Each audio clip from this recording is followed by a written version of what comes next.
What is good, my friends? This is the most interactive sports talk show anywhere. It's Offsides. Mark, Ryan, and Diesel, and we are the Fan Upstate, rolling on until 7 p.m. today. You guys have a ton of choices out there. Truly do appreciate you making us part of your day. Can we ask you to, for the open today, how you guys listen to the show?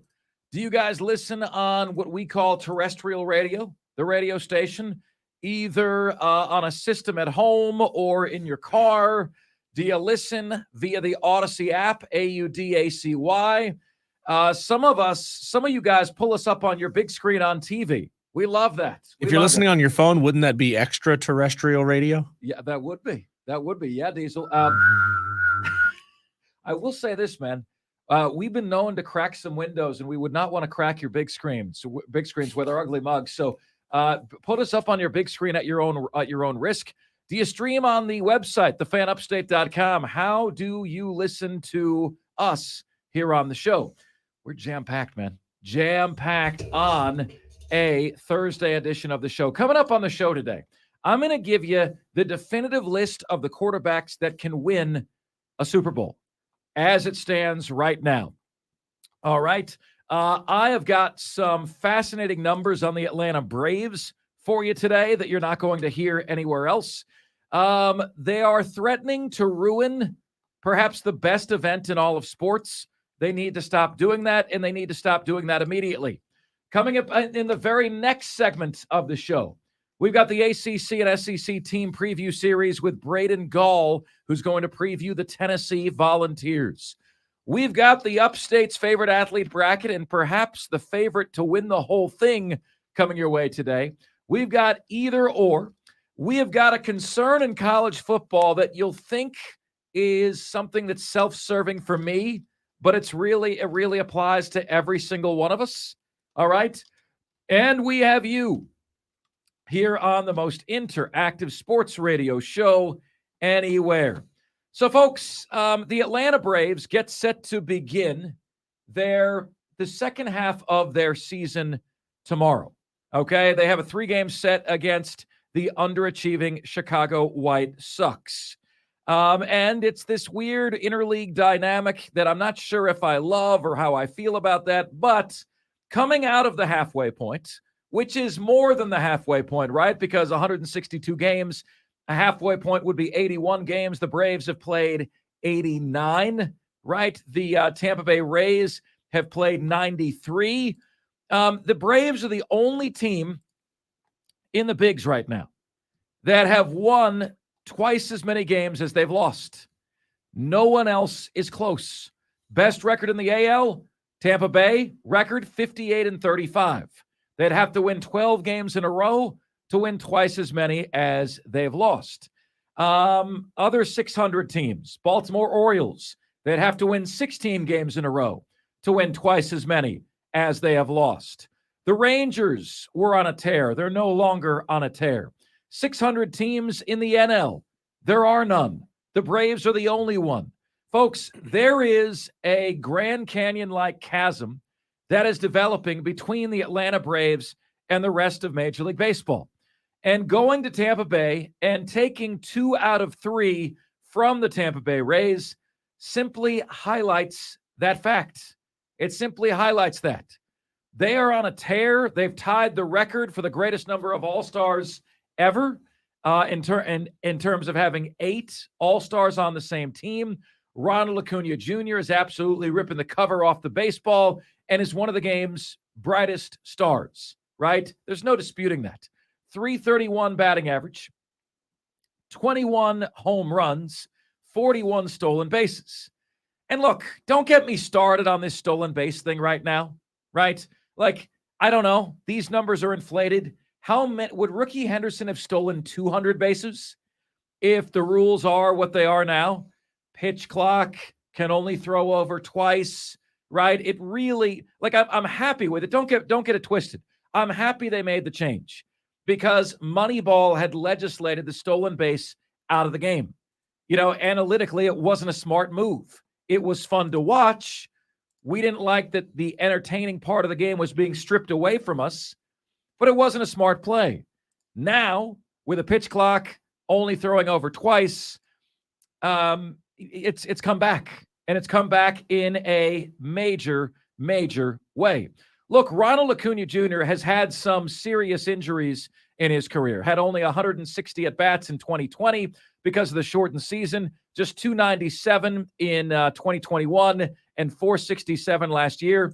Ronald Acuna Jr. at the halfway mark already has more stolen bases than he's had for the high point of his career, which was 37 swipes in 2019.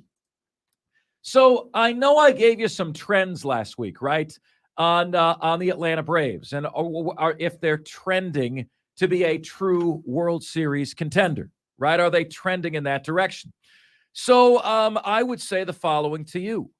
The answer is definitively. And I keep trying to find a trend that Atlanta is not projected to win the World Series by, and I can't do it. I can't do it.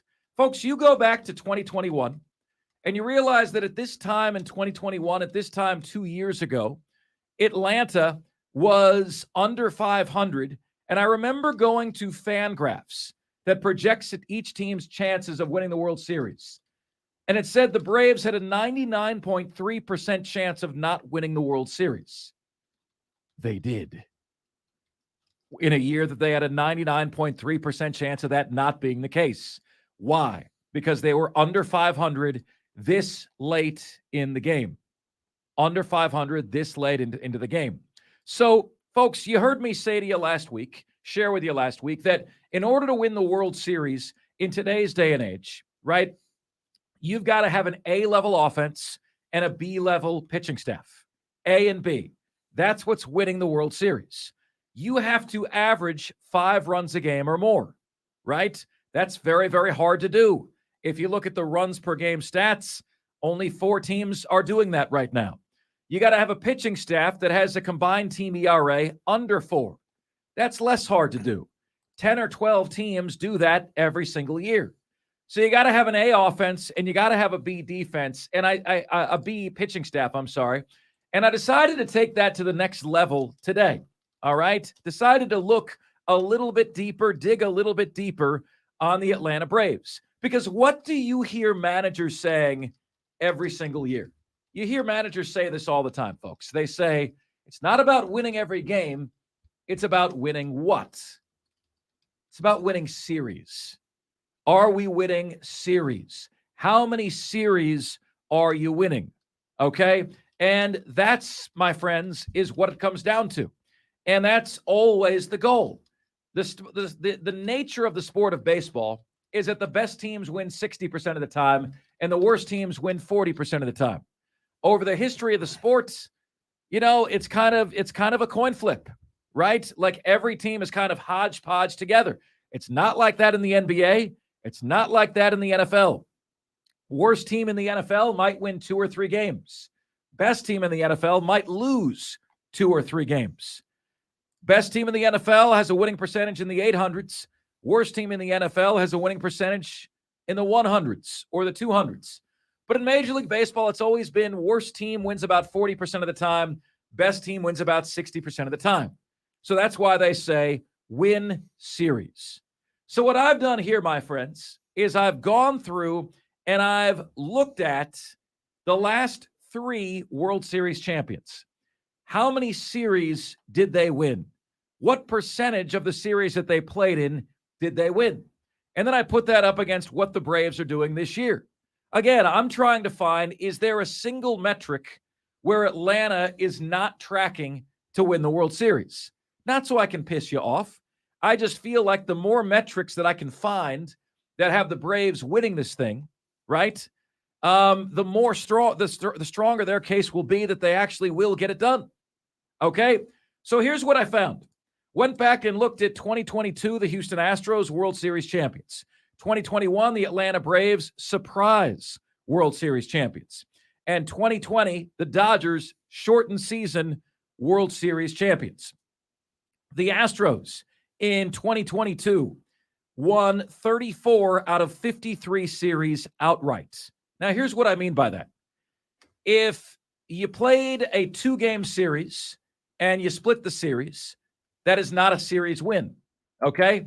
If you played a 4-game series and you split the series, that is not a series win. A series win means you won more games than your opponent. So if you played a 2-game series, you won both. If you played a 3-game series, you won 2 out of 3. If you played a 4-game series, you won 3 out of 4. That's what I mean by that. In 2022, last year, the Astros, your World Series champions, they won 34 out of 53 series outright. In 2021, remember, the Braves won the series, got off to a really bad start. Would you realize, folks, at one point, right after the All-Star break in 2021, 2 years ago, the Braves had won just 13 out of 32 series that they had played. 13 out of 32. They went on a stretch the rest of the season. They won 14 out of 20 series. So the overall Braves record for series wins that year, winning series outright, was 27-25. And in the shortened pandemic season of 2020, the LA Dodgers won 15 out of 19 series that they played in. Add them all up, carry the 2, drop the 1, multiply by 3. The last 3 World Series champions won 76 out of 124 total series played for a winning percentage in those series. Percentage of series they win outright of 61.3%. What are the Atlanta Braves doing this year?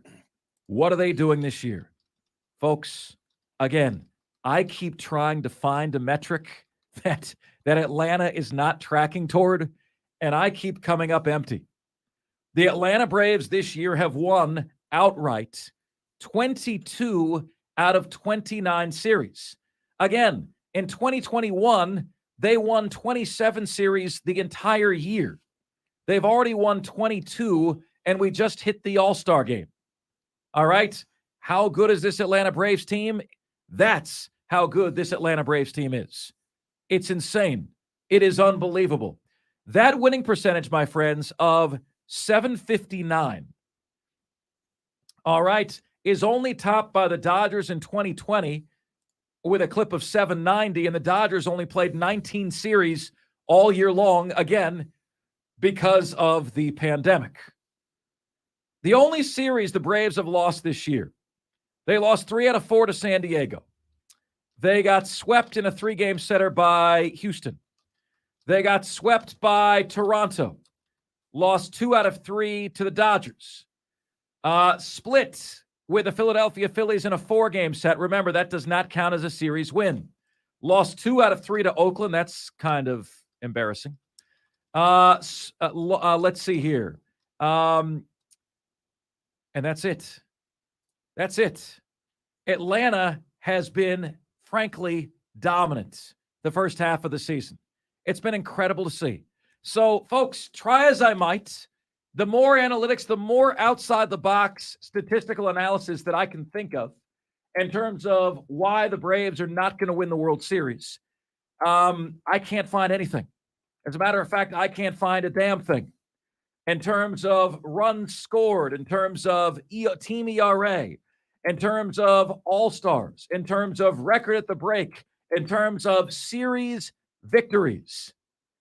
Folks, this is absolutely positively unheard of in what the Atlanta Braves are doing right now. They are the best team in baseball, not just by record, but by any single statistical metric that you can come up with that could project or track a World Series champion. Now, the only thing to wait for is seeing if they can do it the rest of the way, seeing if they hit a lull or if they fall off in any way, shape, or form.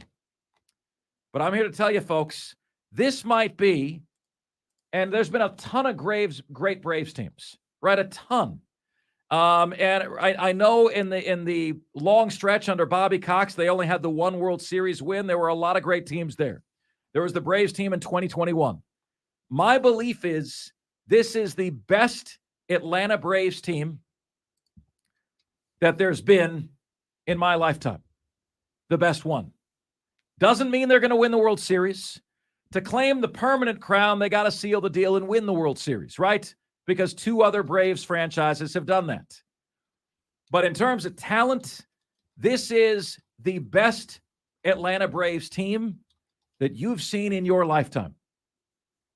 I'm Mark Ryan, and I approve this message. Badcraft on YouTube says it's even more shocking considering we're doing this without two of our best guys on the mound. Also, I believe Minter and or Matzik are injured. Incredible. It's just incredible. Folks, it's absolutely positively incredible what this team is doing. And it will completely and totally boggle your mind how this team is doing this year after year after year, series after series after series. And there's no slowdown in sight. No slowdown in sight. All right, my friends. 844 fan phone. Braves fans, we want to hear from you. 71307 on the text line is where you can get to us. Coming up next, we will continue our ACC and SEC team preview series. The Tennessee Volunteers are on the clock next. Right here on Offsides, we are the Fan Upstate.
It's Offsides. Mark, Ryan, and Diesel. We are the Fan Upstate, rolling on until 7 o'clock p.m.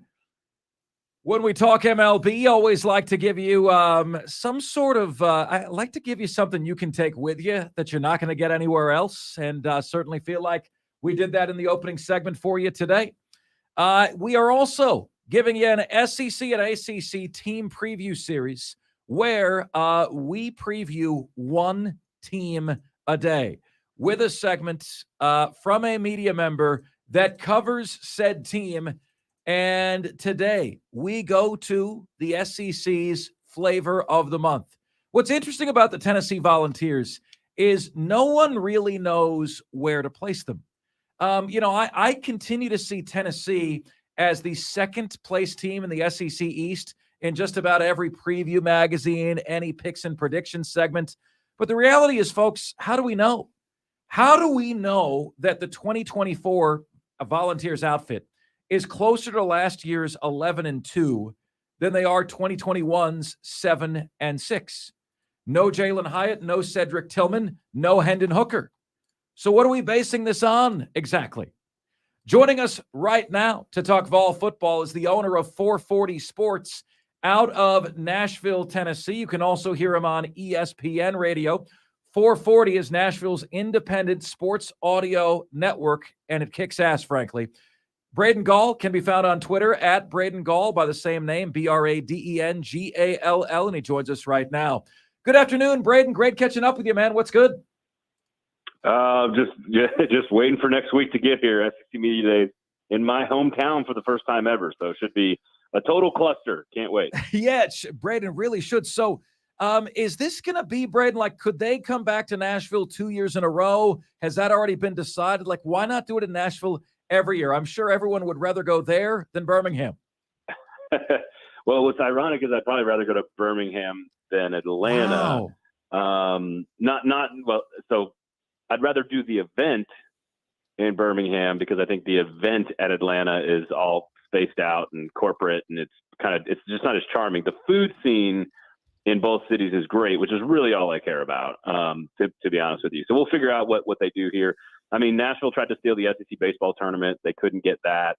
They've got the men's and women's basketball tournaments more years than not. The Music City Bowl has become the bowl in Nashville is inching closer to becoming when the playoff expands, they're probably, and the new stadium is built, they're going to get a playoff game. So Nashville's got enough, I feel like we don't have to have media days here. Also, it means she's not listening, my wife, but it means I get to sleep in my own bed, but it also means I get to wake up with my children at 7 o'clock in the morning after working until, quote unquote, working until midnight every night. That's what we do every day, right? Quote unquote, working. You and me, yeah. Brandon, both. Brandon, can you speak to, like, in it being in an area right now, like we are in Greenville, South Carolina. That's where we broadcast from. We have a region, the upstate, which is, I believe, the 57th largest radio market and about the 31st largest TV market. And there are some growth models, right? Like I've seen some growth models where over the last 2 years, our area has grown by more people than Charlotte and grown by as many people as Atlanta over the last couple of years. Can you speak to, I'm wondering, 20 years from now, does our area become like the next up-and-coming city as Nashville has? What's it been like over the last 10 years to go from, somewhat anonymous to suddenly the it city that everyone wants to be and everyone wants to go to? Oh, man. Well, there's an 8-candidate mayoral race right now that is like largely the main issue, which is what do we want to be? And half the city, it's very divided, half the city, because I moved here, my wife was born here. She's 37. I moved here in high school in the mid-90s. There were no Titans, no Predators, certainly no MLS. It was a small town. And we've grown, we are now a top 25 DMA. We have almost 2 million people in the greater area. We're about 800,000 people in Nashville proper. But we don't have, we've lost the charm of the small city. Great music venues that I used to go to are now, hotels. And there's some positives with that. There's a lot more vibrant food scene, more breweries, more like there's just like, bigger city stuff that's really fun to enjoy. We're now a professional sports town where I go cover NFL, NHL, and MLS games. As I mentioned, we're going to have Super Bowls and Final Fours and, all these crazy big events with the new stadium that's coming. We've got headquarters for tons. We are the healthcare hub of the entire country right now. There's a lot of good that's been done. A lot of that has been done on, subsidies and trying to bring jobs here, which is all great. But like, there's a huge debate right now with like, where are we headed as a city? And so population trends, and this affects college football directly. People have moved to the Sun Belt for decades now. At one point, we were 100 new people per day showing up in Nashville. Wow. And we're just not a small town anymore. And so we can't we don't have any transportation. We can't move people around. We have a housing crisis. We have no affordable housing for anybody under the age of 30. You didn't ask for any of this, but I'm telling you because I'm in the middle of it all. You just have to be super careful. Like we're still at 40 people per day moving to the city. Like it's slowed, but if you want to end up like Atlanta, like that's what's going to happen. And I think that's literally where we're debating. Like we used to be gritty and kind of grimy, and there used to be some like weird quirkiness to us all. And now it's way more glitz and glam and high rises and bachelorette parties. And I think that's the struggle with the soul of the city right now is, do we want to continue to go down this tourism path where we have, big business and big hotels and big this and big that, or do we want to try to recapture some of the things that made Nashville so great to live here before all of that, which is like, the dingy little dive bar with like the great musician who you've never seen before who's going to be famous in 5 years, and, $3 beers instead of $12 beers. So it's a dangerous question. I didn't mean to go off on a tangent, but it's very much a critical part of every single Nashvillian's life right now. Well, Braden, you've tapped into a massive conversation that we've had on the show over the past 6 months or so. Mark and I have been trying to get Greenvillians to come around to the idea of embracing being a major sports town, at least trying to attract an NHL franchise, because I think that's the only one that would really work around here, but I won't get too deep into the weeds on that one. What was it like when Nashville came around to being a pro sports town, having not had any before? And really, what did it take for the population to really grab a hold of it and embrace it? It's fascinating because like when the Titans came, they sort of, they stopped in Memphis for a year and then they played at Vanderbilt, and like to build the stadium, they actually let the city vote. Like the city actually voted to pay for the stadium. Whereas the $2 billion stadium they're building now was voted on by the council. And right now, if you ask the city, do they want a $2 billion stadium? I'm not going to get into the details of how complicated that those subsidies are and revenue bonds and motel taxes, et cetera. But it's not as publicly funded as the headlines make it out to be. But like it's underwater in the city. Like it would not win if it was a vote with the population of the city. It would not win. So morons, Braden, morons. They're morons, I tell you. Like, what is wrong with people? We got the same problem here. Our city leaders, but our city leaders voted to put up an arcade as opposed to building a soccer stadium. And it's like, we don't want to grow. There's too many people here that don't want to grow, Braden. So it's a far more complicated question than that, because again, like I live 3 miles from the Titan Stadium. I have 2 daughters in metro schools.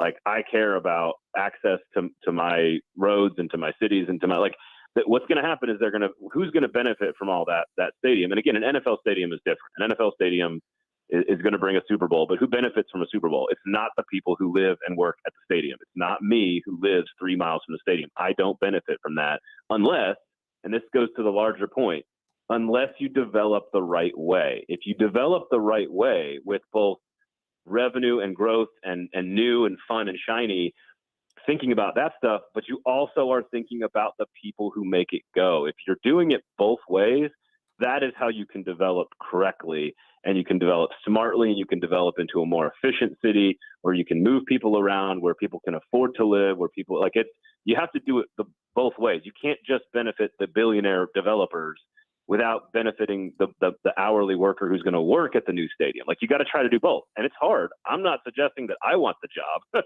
It's very, very hard. But we decided when we voted to put the Titan Stadium in 1999 downtown, And then when the Preds showed up, we voted to build the arena, and they didn't even have an NBA or an NHL team when we voted to build that Bridgestone Arena now, which is now Bridgestone Arena downtown, one of the greatest arenas in the Southeast. They didn't even have a team. And it took until the Cup run in 2016, 2017 for it to truly become an NHL market. Like, they still don't draw ratings. MLS is totally different.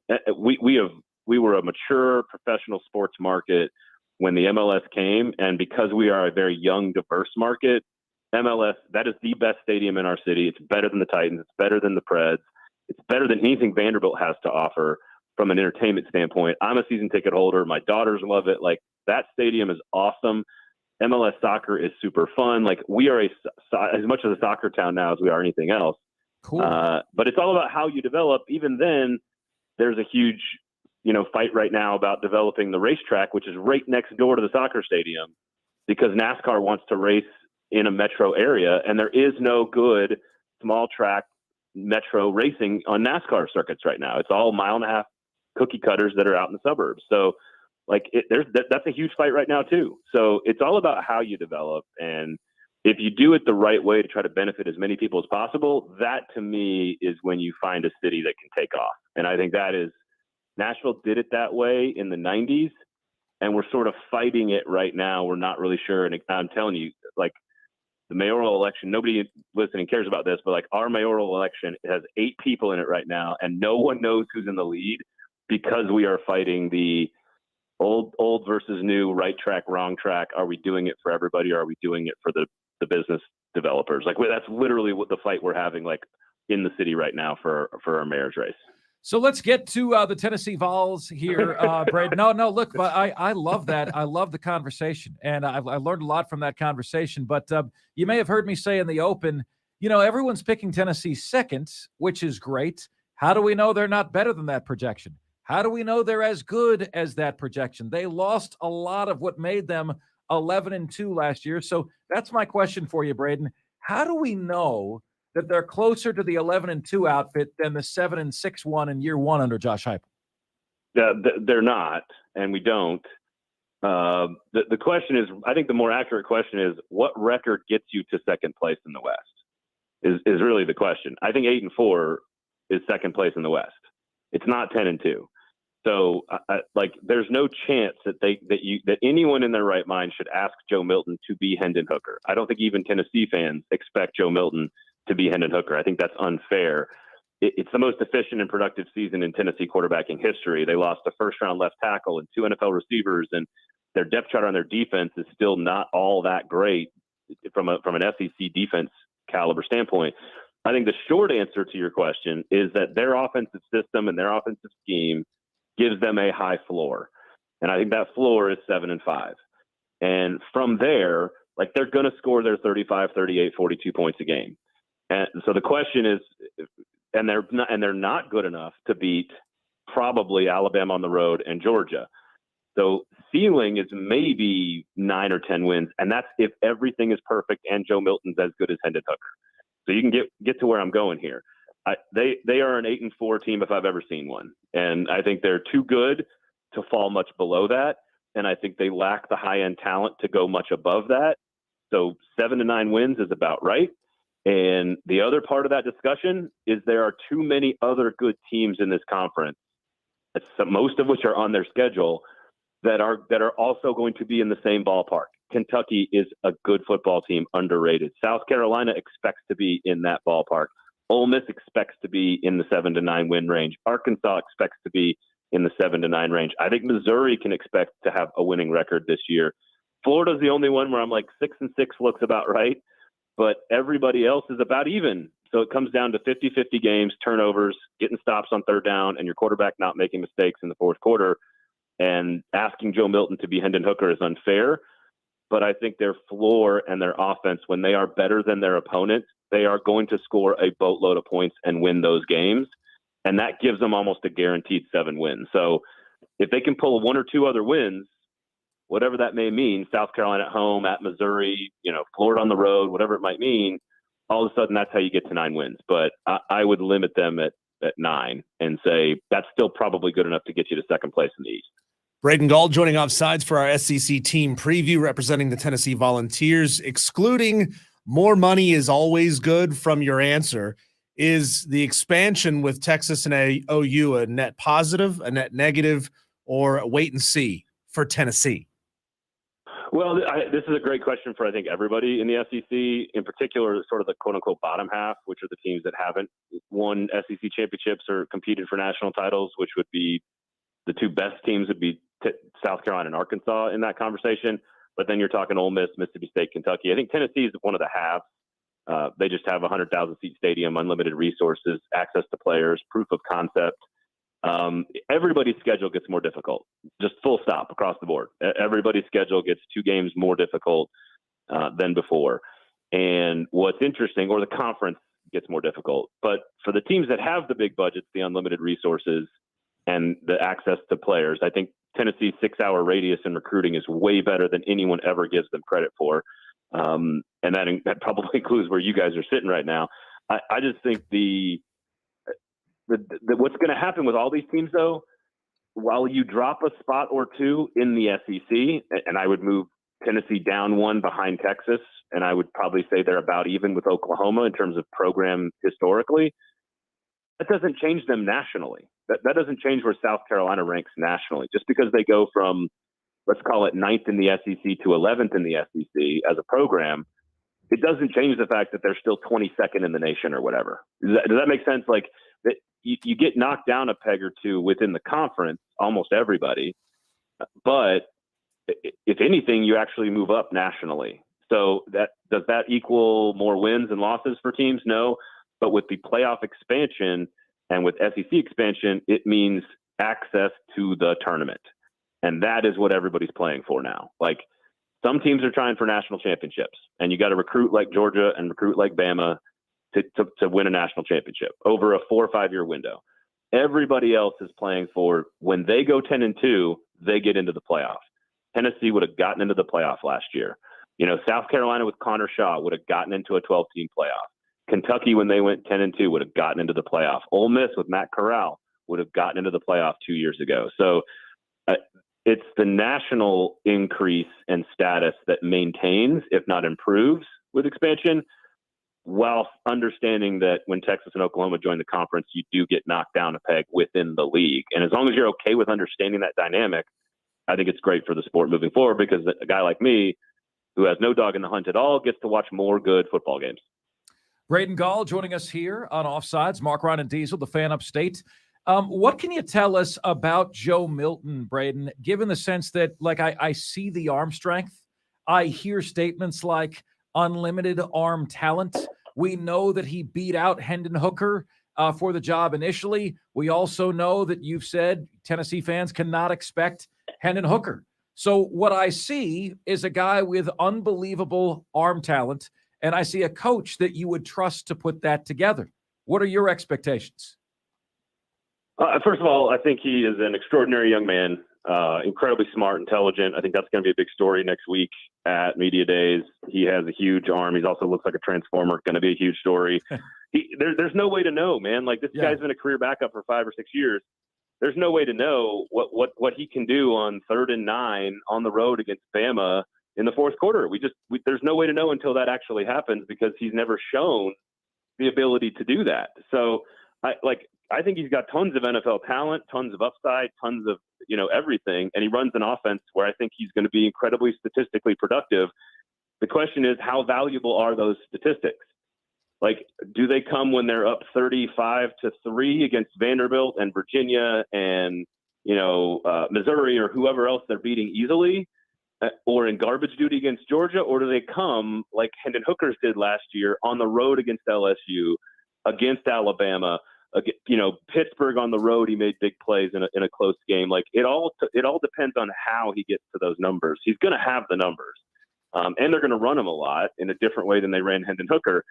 So there's no answer, because I've seen Joe Milton for 6 years now, and not one time did I see a guy good enough to be a starting quarterback. But I think you can also say that he's going to be at his best this year. He is in the best situation he's ever been in with Josh Heupel.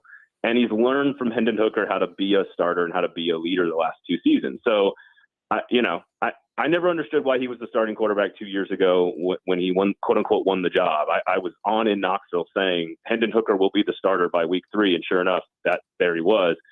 So there's no other option. Number one, Nico, the number 1 recruit's not ready to go, but I think they're just going to live and die with his arm on third down. Like, that's it. Like, if he hits those throws and makes those plays and plays a little bit more like the Orange Bowl against Clemson, who, again, wasn't a fully formed Tennessee team, wasn't a fully formed Clemson team, not sure how much you can take from that. There's just no way to predict. My guess is again, he's good enough to win a lot of games they're supposed to win. He's not good enough to win games they're not supposed to win, and that puts him right in that 8 or 9 win range. He's going to have a lot of production. The question is, where does that production come? Braden, is there a game or two that Tennessee should win but makes you a little bit nervous? I'm guaranteeing defeat to Texas A&M. I am absolutely guaranteeing defeat to Texas A&M because I'm taking it's during Nashville Metro School fall break, so we have a week off, mandatory family vacation. So we are taking our children to their first ever. 4 Tennessee alumni are taking their 4 children to Neyland Stadium for their first ever experience, all under the age of 7, and of course teaching them how to be disappointed. So guaranteeing defeat to Texas A&M at home. Also, Texas A&M has better players, and the problem with Tennessee's offense is they don't beat teams with better players generally. Last year against Alabama was an exception, and I think Texas A&M's defensive line is so good that they are going to stop the running game for Josh Heupel, and if you can stop the running game, watch out. At Florida's tricky. I think South Carolina, because of what happened last year, is a tough one for South Carolina because that's just a tough ask for South Carolina to go into Knoxville and win that game with revenge on the mind for Tennessee. Missouri, I think, is sneaky good, but Tennessee has largely dominated Missouri, so I don't know about that. But I think A&M's the one that I circle and I say, look, you lose to A&M at home, even if you beat Florida and South Carolina and Missouri, that gives you 9 wins potentially, and then you got to go on the road and beat Kentucky. So it's Kentucky and A&M are the 2 big ones that I think could end up playing a huge role in deciding whether or not the season is a success or not. Braden, do not sleep on UTSA. Sandwiched in between Florida and South Carolina, the classic look-ahead game against one of the more talented group of 5s. I'm just saying. I'm not predicting a loss. I'm just saying don't sleep on them. Okay? Wait, you said UTSA? Yeah. Oh, yeah. Do not sleep on I totally agree. Yeah. Frank Harris is an extraordinary quarterback. They're a very well-coached team. That's a 10-win team. And if they go down to Gainesville and win, and they're riding high, and they come back to Knoxville, that will be an absolute battle. I completely agree. And from Florida on, there's like one game in there that's like, I think there's like the non-conference game in November or whatever. I can't remember who they're playing. Connecticut, yeah. Well, even UConn went to a bowl game last year, but they'll dominate Connecticut. But other than Connecticut and Vandy, every game from Florida on is you have to be on your game. And again, that goes back to Tennessee's floor.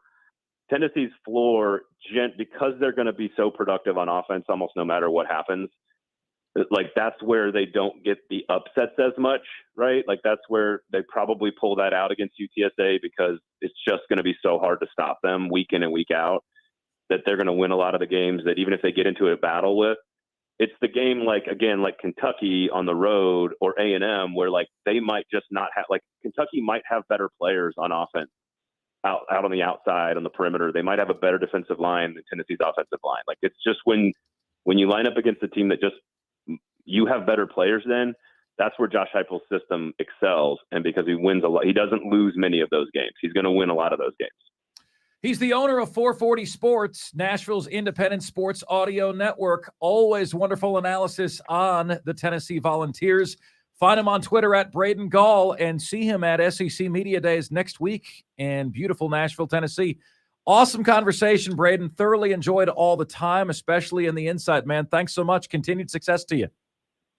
Absolutely. Thanks for having me. You got it. All right. Braden Gall from Nashville, Tennessee. One of my favorite segments, folks, of the year that we do, kind of just bringing you into the nitty-gritty behind each and every sideline, every ACC and SEC team.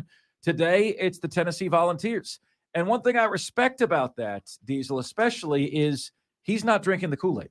He's like, look, this looks like an 8-4 team. What I've seen from Joe Milton is Every time I've seen him, he doesn't look like he's good enough to be a starter.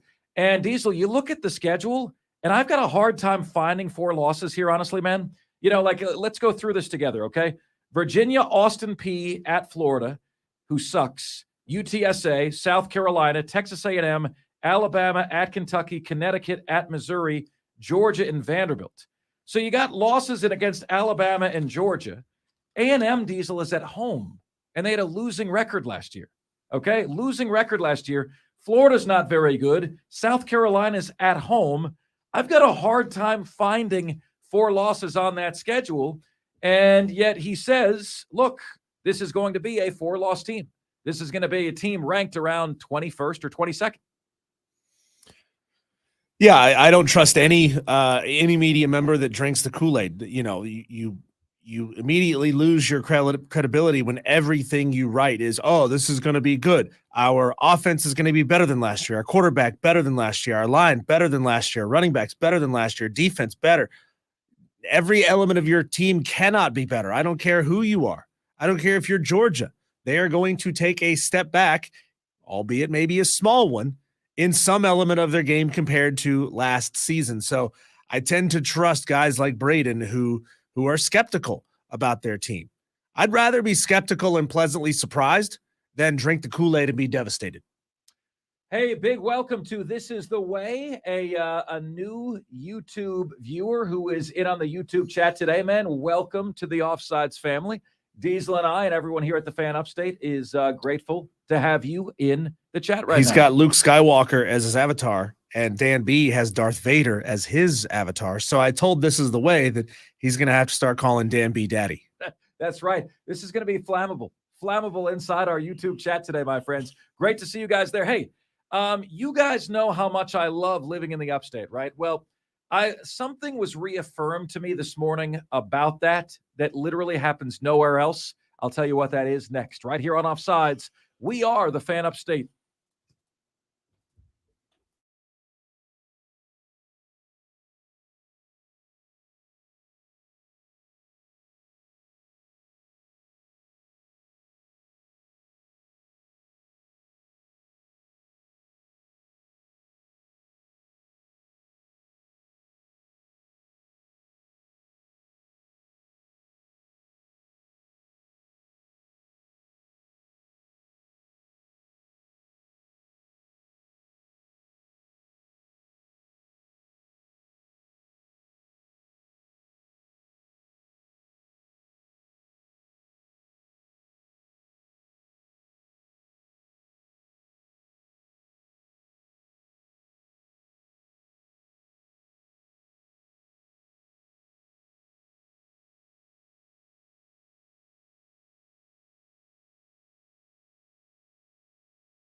bring you guys in to just a realization that I had today and how freaking awesome you are.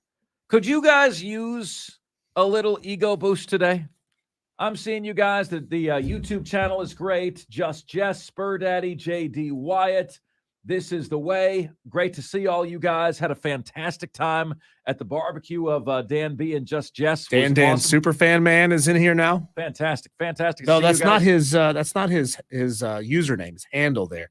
Dan, we're not going to remember that that you, Luke, are Dan the Superfan Man. We're going to need you to change that. But this morning, guys, so anyway, every time, like I've moved, as you guys know, now 18 times. Okay, I've moved 18 times in my life. And every time I move to a new place, right, I say to myself, is this place easy or hard? I simplify it. I dumb it down to the most basic level, right?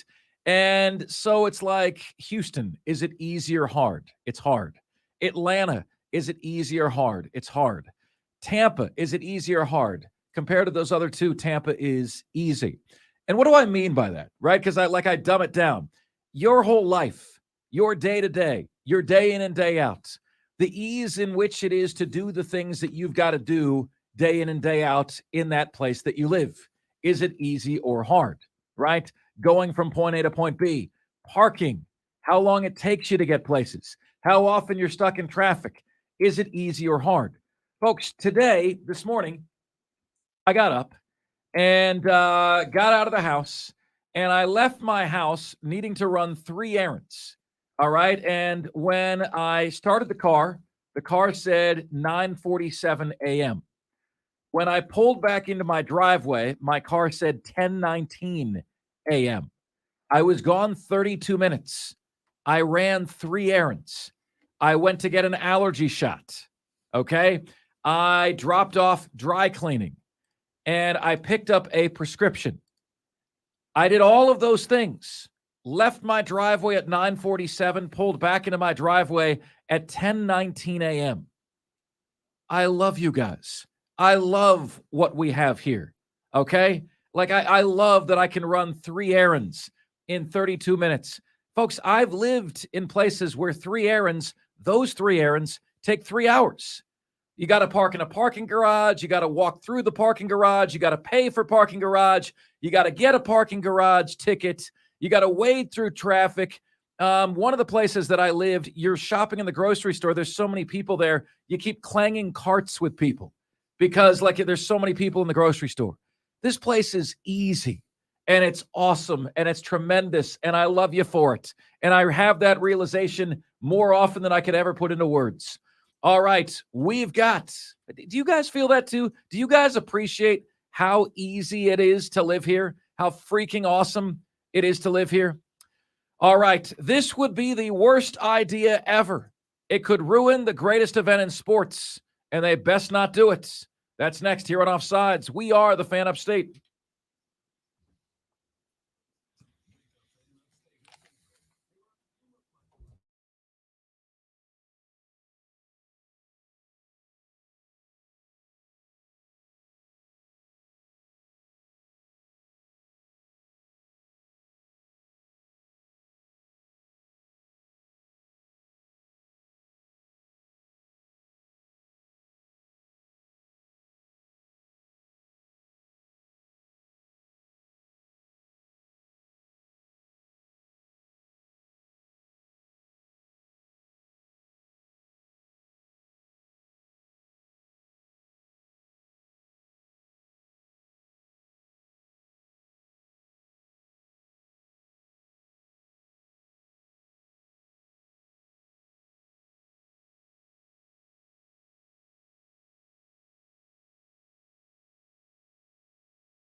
What's good, my friends? This is the most interactive sports talk show anywhere. It's Offsides. Mark, Ryan, and Diesel, and we are the Fan Upstate, rolling on until 7 p.m. on a Friday Eve edition of the show. We've got the Upstate's favorite athlete bracket coming up in the next segment of the show. Do you guys pick that up about the Upstate the same way I do? Just how everything is just so easy here? Or do you not really look at it that way because this is what you know? You know, like it's what you know, it's what you're familiar with. Let me tell you, man, 3 errands in 32 minutes, door to door, leave the house, come back home. You don't get that literally anywhere else. Anywhere else. Spur Daddy on the YouTube chat asks about South Carolina missing out on a 4-star from Virginia today who committed to Virginia Tech. Now, if you remember, Shane Beamer was on a heater from Virginia, pulling a handful of guys out of that D.C. metro area. He asks, is Coach Beamer taking a vacation from recruiting? No, it's just that it's leveling out a little bit, man. Look, I was talking about this with Chris Phillips on his Daily Crow show today, Diesel, and I said, look, guys, is Shane Beamer going to be ultimately closer to Will Muschamp or closer to Steve Spurrier? And I know Gamecock fans are not going to want to hear this, but right now, Shane Beamer is Will Muschamp. Well, what do you mean, Mark? Will Muschamp never won back-to-back top 10 games. Well, folks, the reality is they've got the exact same record through 2 years, 15-11. And when you look at recruiting, Shane Beamer hasn't really done recruiting-wise something Will Muschamp did not do. In your hypothetical Gamecock fan argument here, that is what's called plucking exactly the information you need from I'mRight.com and saying, see, oh, yeah, Muschamp never did this. Beamer did. Beamer's better. Well, okay, he won 2 big games in a row. But ultimately, record-wise, he's exactly the same. What matters more? Winning big games or having a better overall season record? So, yeah, I mean, I can tell you right now what Beamer has done that Muschamp didn't do. Win back-to-back top 10 games and hit 50% on the blue chip ratio, okay, in a single class. Muschamp never did that. Beamer recruits like he knows about the blue chip ratio. Like, okay, I can't take this guy because I can't take a 3-star because we got to stay above the 50% blue chip ratio. He recruits like he knows and is aware of that ratio. But folks, the reality is, you know, if I say to you guys today, when all is said and done, and a week ago on the show, Diesel predicted that Beamer would be at South Carolina for 15 years. Okay, 15 years. It's a long run. Before ultimately they will move on from him. And I predict he's going to make South Carolina his baby. South Carolina to him is going to be like Virginia Tech was to Frank Beamer, his dad. And I think he's going to stay there until 58 years of age. The question is, when all is said and done, is he going to be closer to Muschamp or closer to Spurrier? And you might say, the hell with you, Mark Ryan. Beamer's going to be better than Spurrier. Of course, Shane Beamer would love to be there for 38 years. But the question is, will the University of South Carolina tolerate 7 and 8 win seasons for 38 years? At some point, they're going to want to see a jump. I mean, Virginia Tech, Frank Beamer was doing it in a different era of college football, where when you had a good coach, a good man, you kept him around for as absolutely long as you could. There's a reason why the college football landscape from the 50s, 60s, 70s, 80s, even up through the 90s, you had coaches with these really long tenures because people, they liked the man, they respected the man, and they wanted to keep him around. Nowadays, like and respect doesn't have anything to do with it. If you're not winning games, get your ass on. We'll get somebody else in here that can win games.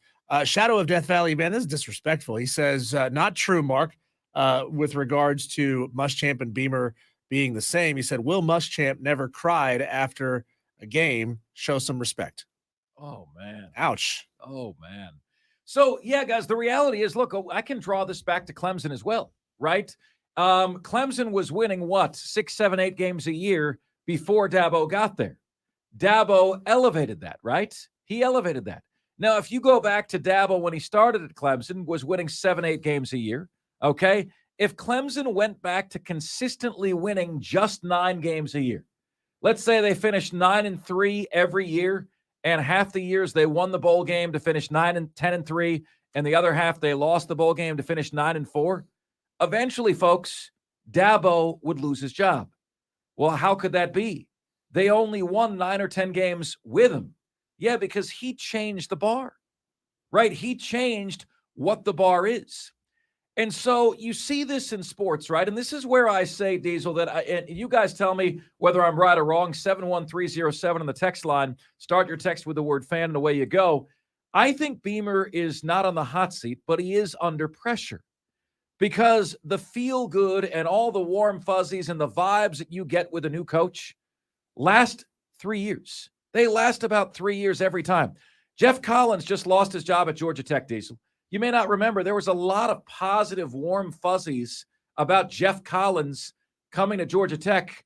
His first game there was my first Clemson game, 2019. There was a lot. Look what he's doing with recruiting.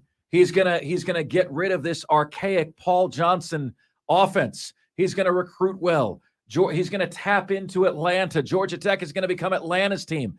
There was all of that vibe from right down the road in Atlanta.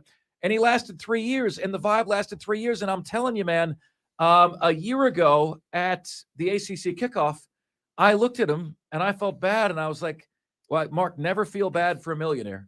But it looked like, Diesel, I was looking at dead man walking. Well, Shane Beamer has done all the right things, and he's done a better job than most coaches do, especially new coaches do, when it comes to trying to spark a culture somewhere where it didn't really exist.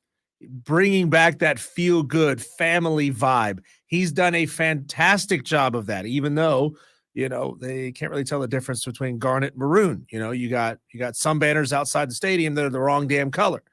But Shane Beamer learned early. He knew full well when he took the job that he needed to change the culture and bring a positive, uplifted vibe to South Carolina. Most new coaches don't do that. They just want to come in, they want to put their head down, nose to the grindstone, work hard, and start eking out wins.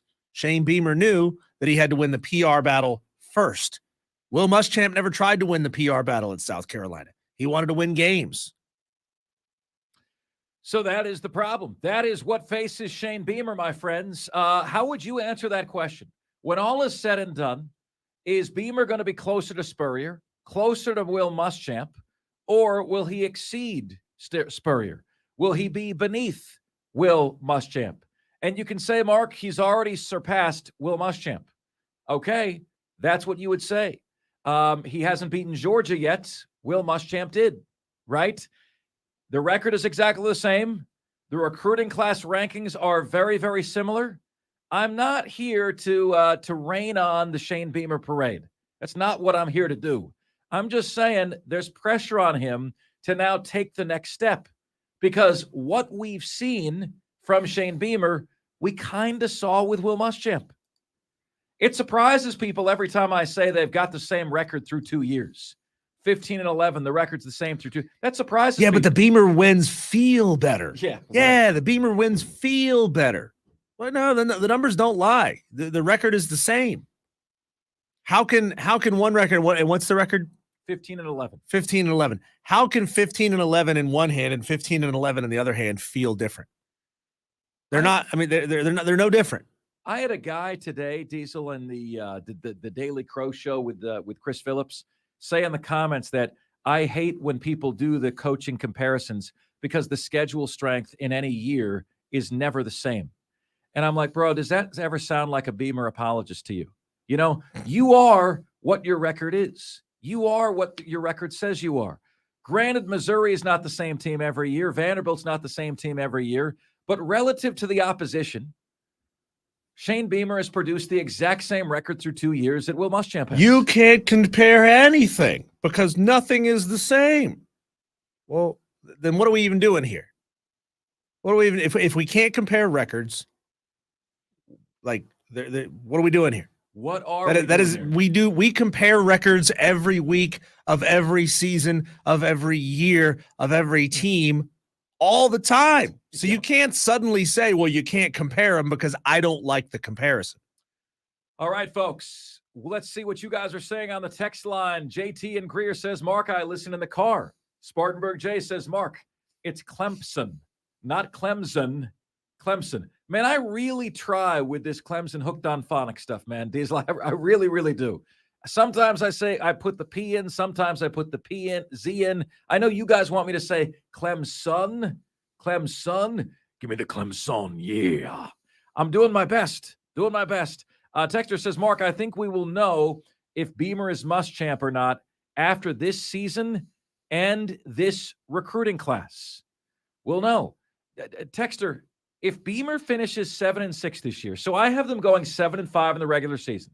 Let's say they do that and then drop their bowl game.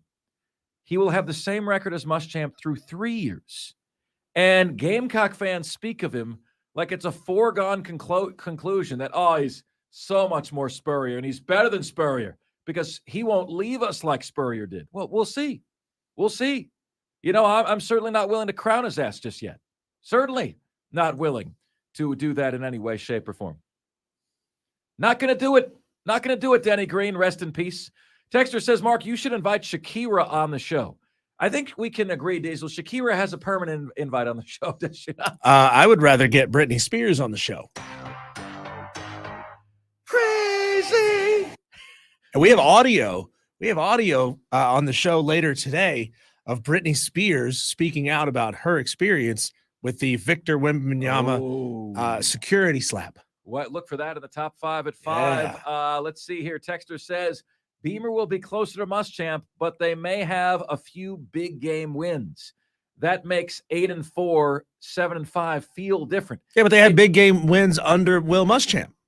It feels different, Texter. It feels different. It just feels different to you because you want it to feel different. Beamer is winking at you, okay? But in the end, you're still going home by yourself, all right? I mean, that's what you're saying to me. Well, he winked at us. Muschamp never winked at us. In the end, man, you are what your record says you are, all right? Spur Daddy wants me to call Clemson Clem sucks. Chris Phillips will even get me a shirt that says that. JD Wyatt says, Mark, in your scenario, Beamer will be Muschamp if he does 7-6 this year. And I won't argue that.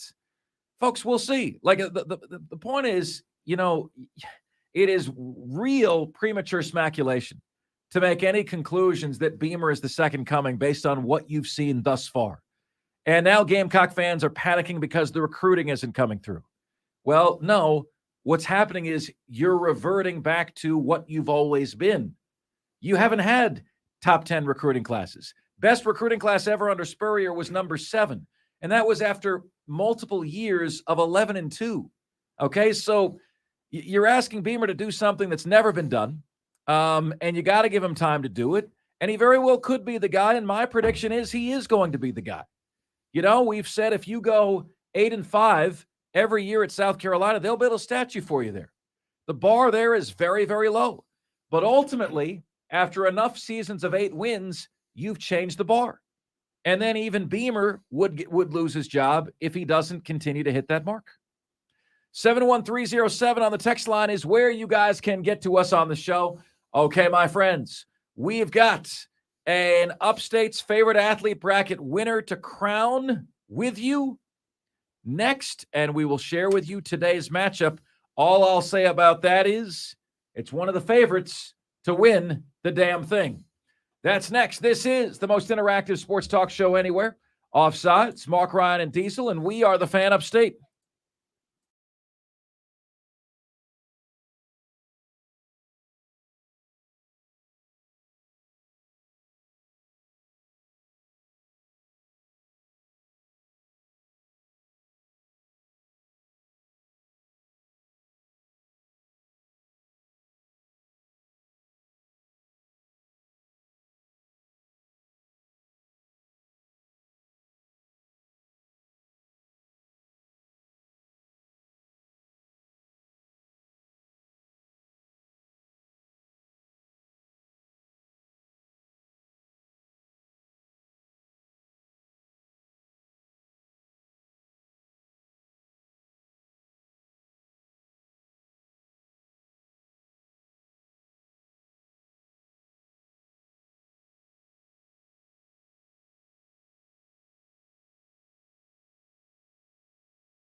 It's Offsides, Mark Ryan and Diesel. We are the Fan Upstate. Fantastic to have you guys with us here on a Friday Eve edition of the show. Love seeing the YouTube chat hopping. Love to see the text line hopping here on the show. Texter says, let's see here. Mark, in your scenario, Beamer will be Muschamp if he goes 7-6 this year, and I won't argue that. Texter says Muschamp was so bad offensively, they had to run a wishbone with no QB, couldn't throw or score. Beamer looks like a coaching genius next to that. Well, again, Texter, just realize, like, in the end, what matters are the results, okay? It's not about a win over Tennessee or a win over Clemson. It's about the results. Texter, that's you seeing what you want to see. He looks like a genius. That's you seeing what you want to see. The record is what matters. Diesel, there is a host that I've referenced here once or twice that is one of the most talented sports talk show hosts in the country, and he's no longer doing sports.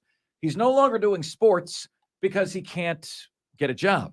He can't get a job because despite the fact that he is electric on the air, that his ratings are outstanding, no clients in local markets want to be affiliated with him. And if you can't sell the show, the market president doesn't give a rip what your ratings are because it's all about what you can sell. If you're not likable to some degree or relatable to some degree, if you're just an a-hole to everybody, right? Like what you have is not a sellable show. And so like Gamecock fans are doing that to a degree. Well, he's got ratings. Well, yeah, in the end, it just all that matters is the results. The most important results on your show, right, is how much money you have sold on your show. That's or how much money is sold into on your show. The second most important number on your show is your ratings. The third most important number on your show is your engagements and your downloads, which is why you will always hear our show talking about those things, right? You'll always hear us talking about engagement and downloads and trying to enhance that and grow that and the importance of ratings and the importance of revenue, right? You'll always hear us talking about that. Let's see here. Texter says, I see Beamer building Carolina into Virginia Tech like his dad had. I completely and totally agree with you. Texter says he's closer to Muschamp now, but I think he won't get to Spurrier's level. He'll be closer to his dad, Frank.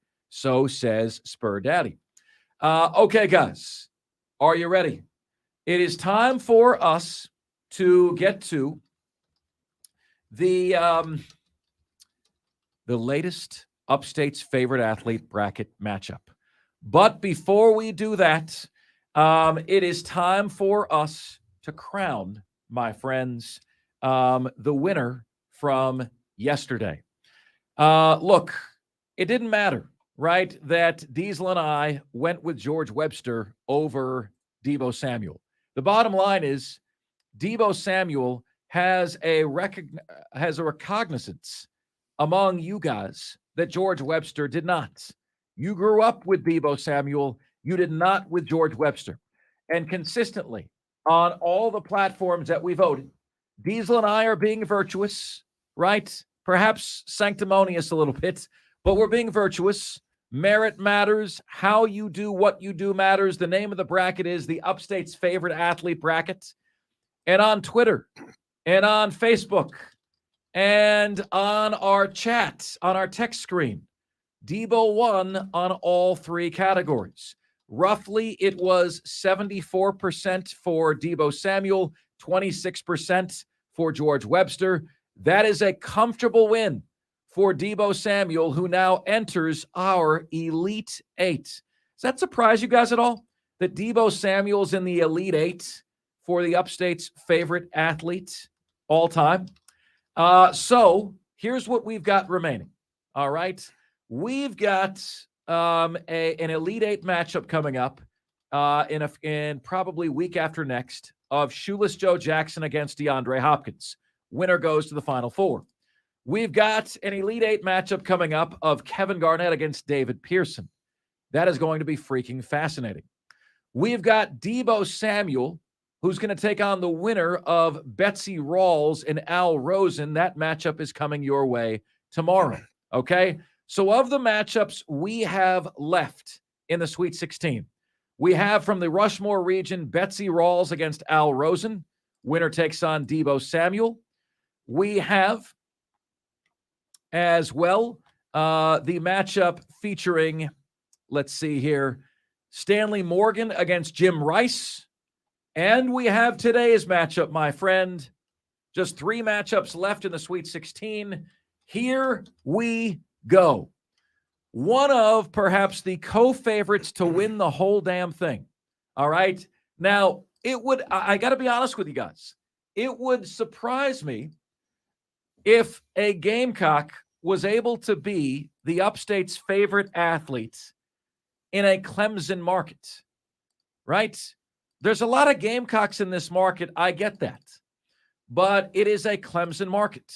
When I got this job, I'll never forget my bosses said, Mark Ryan, Clemson is the NFL team here. I've never forgotten that. I've never forgotten that. It doesn't mean that South Carolina is not relevant, right? If you do a sports radio show in Portland, you talk Oregon and you talk Oregon State. But it's an Oregon market first, an Oregon State market second, right? It's not to say we're going to show favoritism in anything we do. You guys know RMO is we shoot straight on all the above. By the way, those of you on the YouTube chat today, how am I looking in my garnet today? I've got the garnet color on today. I'm blending in with the Gamecock flag behind me. All right, my friends, here we go. Today's matchup. As soon as the words leave my mouth, you can start voting. Out of the GOATS region, it is number 1 seed Marcus Lattimore against number 4 seed Sam Weich.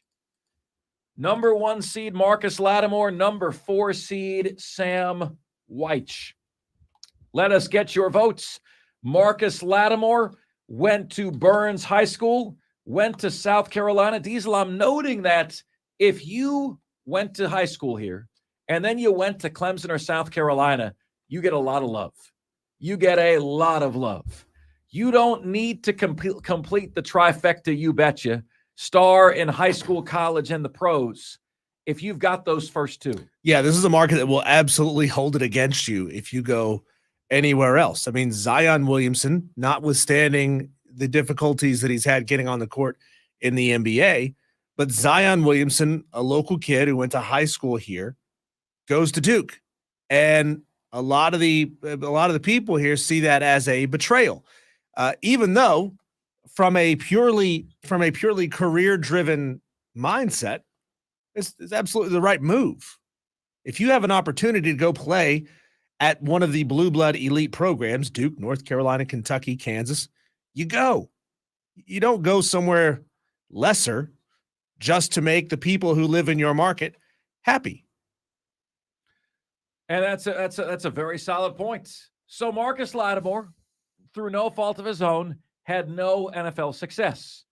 He was a second-team All-American in 2010. He was a second-team All-SEC player in 2011. All right. And lately, he is a running backs coach for Lewis and Clark College, which is in Oregon. It's in Portland, Oregon, a private liberal arts college in Portland, Oregon. He is the running backs coach right there. So Marcus Lattimore didn't want to be on the grid, took a job that takes him off the grid. That said, he did enough in the upstate, and he did enough recently enough to capture the upstate. Guys, can you bring me into what it was like for Marcus Lattimore to be at South Carolina? Because I got here in 2019, right? I wasn't here in 2010, 2011, 2012.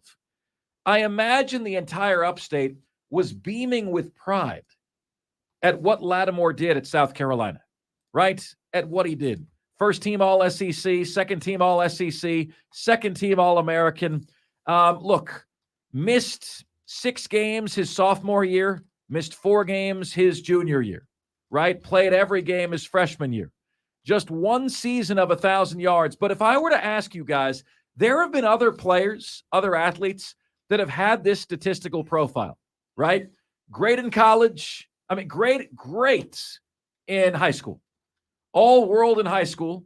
Very, very good in college.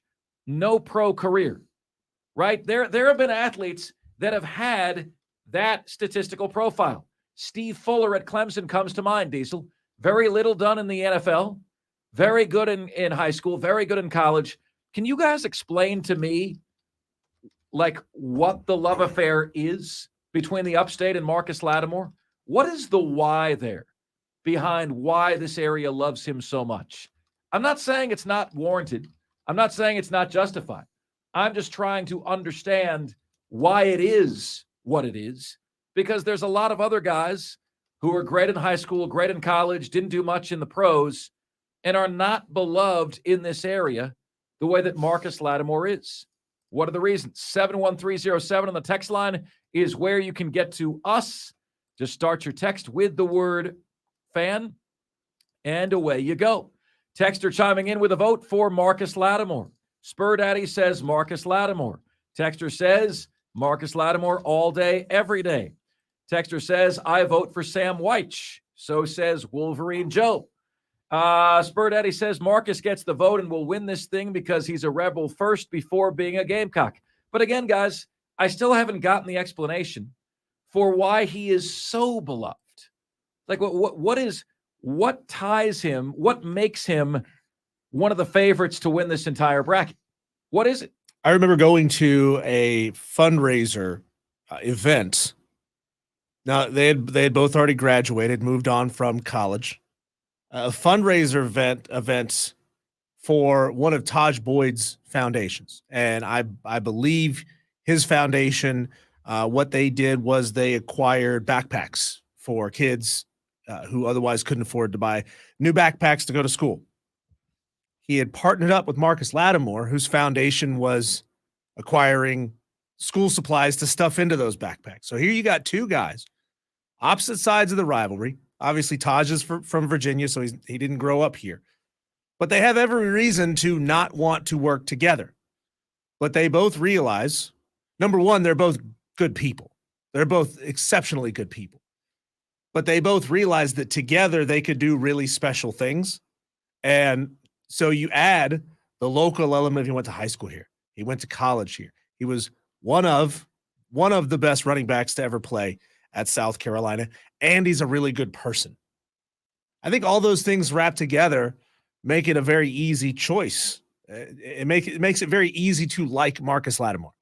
The thing that you said, Diesel, that separates him is not his stardom in high school, is not his stardom in college. It's the community involvement aspect. It's the good person aspect.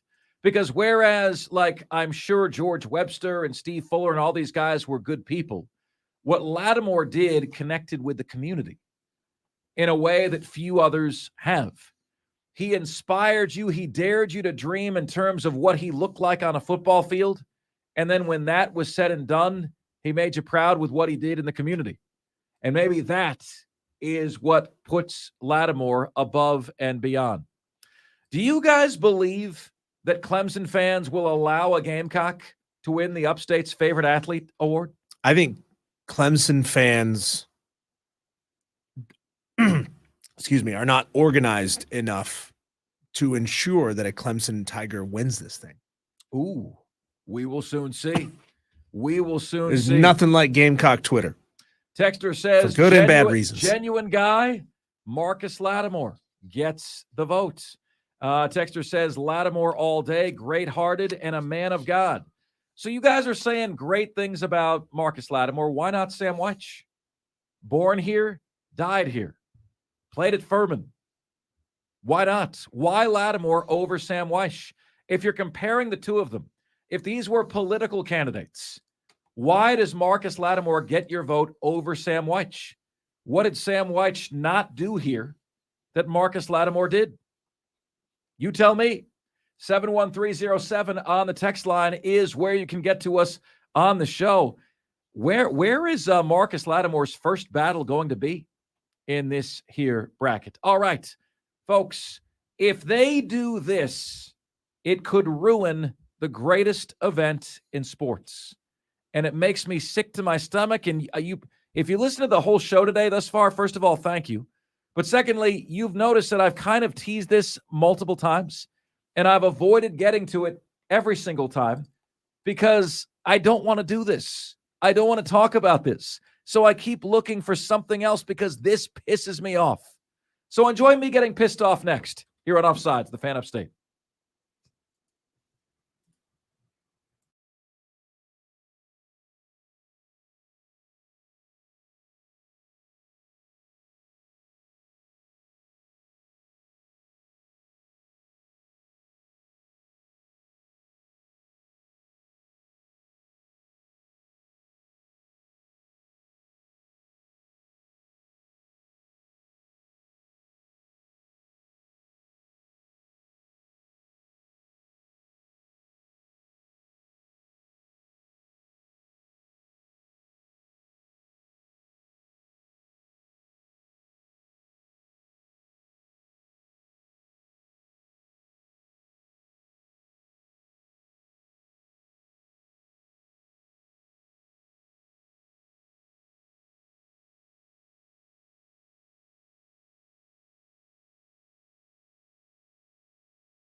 It's Offsides.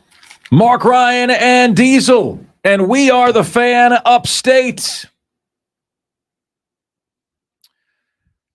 Fantastic to have you guys with us. Big thanks to all the YouTube chat people. Great to see you guys in on the YouTube chat today, man. We are having some fun here on the Fan Upstate. Okay, the vote is Marcus Lattimore against Sam Wyche, and I don't dispute that Lattimore is going to win this thing. Okay, I do not dispute that, this matchup today. All right, I don't know if I'm willing to go he's going to win the whole bracket, but I do think he'll get by Sam Wyche today. The feel-goods, the warm fuzzies that he offers are far more recent than those from Sam Wyche, right? I think Sam Wyche was a guy who loved the upstate and happened to be from here, right? Whereas Marcus Lattimore is the upstate. He is sports in the upstate, right? Skrilla says Marcus Lattimore has done so much for his community and state over the years that he would not have gotten a chance to do if he wasn't a superstar athlete. So if you're just joining us, folks, please do, if you would, get us your votes for today in the bracket. Marcus Lattimore against Sam Wyche. Who do you like? Who do you want to see win this thing?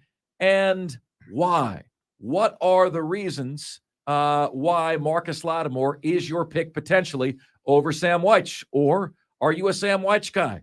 We do see votes for Sam Wyche coming in early and often here on the show. So those votes are coming in as well. You know, I was thinking about this today, folks. Do you know that there is I was thinking about this today. I was looking at the Wimbledon bracket, right? The Wimbledon bracket, men's singles here in 2023, and we are down to the semifinals. And there is no American alive.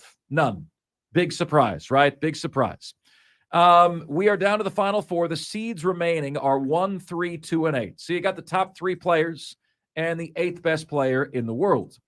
The best and last American was eliminated in the last round, okay? And that was Christopher Eubanks, who is the 43rd ranked player in the world.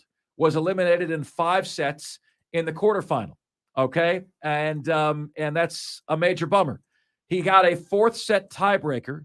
If he won that tiebreaker, he goes to the semifinal, but Mr. Eubanks, Christopher Eubanks, was not able to get it done.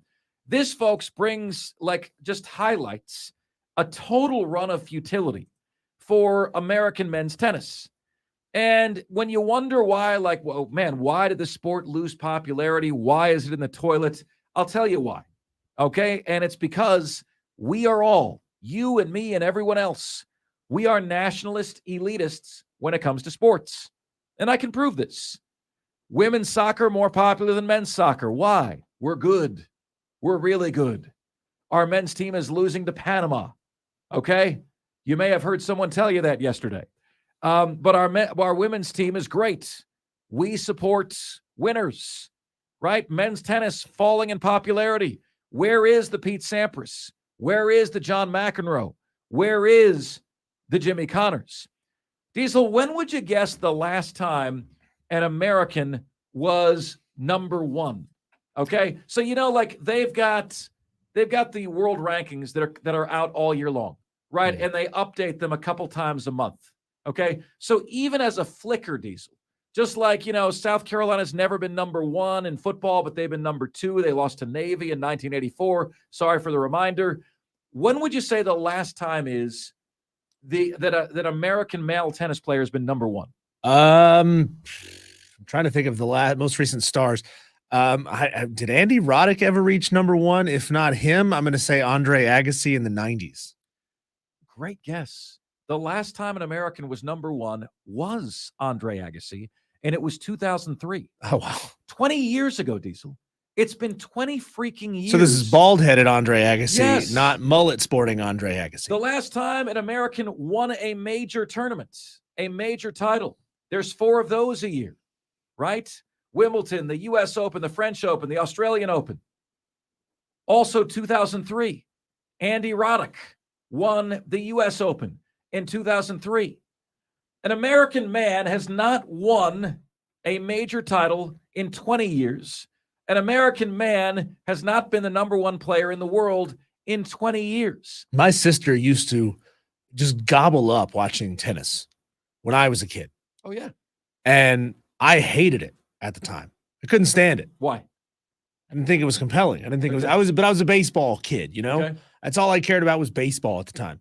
And she loved tennis. She would sit and watch it for hours. She would watch coverage all day. But like I don't care. I really don't. Now, if you're telling me that we had an elite American player, that might be what brings me back to watch a match.